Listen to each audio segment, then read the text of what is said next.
जावरिया सरगोदा अल्लाह ताला ने खुशहाली का वादा अमन सलामती से मशरूत किया है। आने वाली नस्लों को पुरअमन मुआशरा देंगे।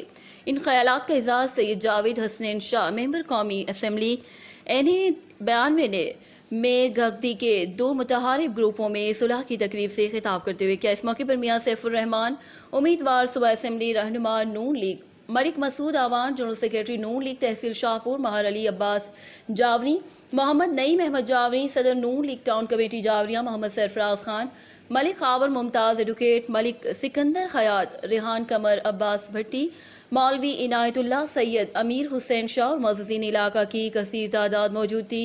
सैयद जावेद हुसैन शाह ने कहा कि लड़ाई झगड़े जाहिलियत के दौर की यादगारें हैं। हुजूर सल्लल्लाहु अलैहि वसल्लम की वाइस के बाद मुआशरा अमन सलामती में तब्दील हुआ। अल्लाह ताला ने खुशहाली का वादा भी अमन सलामती से मशरूत किया है। वही मुआशरा तरक्की करता है जहाँ क़ुव्वत और भाईचारे की फ़ज़ा पाई जाती है। मियाँ सैफुर रहमान उम्मीदवार सूबा असम्बली ने कहा कि दोनों ग्रुप मुबारकबाद के मुस्तहिक हैं कि जिन्होंने हमारी सुलह की काविशों को सुलह की पजीराई बख्शी। आइंदा भी उनकी भलाई और फलाह के लिए काम करेंगे। मैकन ग्रुप के एहसान दानिश ने अपने साथियों की जानिब से हरल ग्रुप के मोहम्मद शेर और फलक शेर से हाथ जोड़कर माफ़ी मांगी, जिस पर हरल ग्रुप ने आम माफ़ी का ऐलान किया। यूँ दुआए खैर के बाद ये महफिल इख्तिताम पजीर हुई। रिपोर्ट हाजी जफर अब्बास, तहसील रिपोर्टर शाहपुर जावरिया।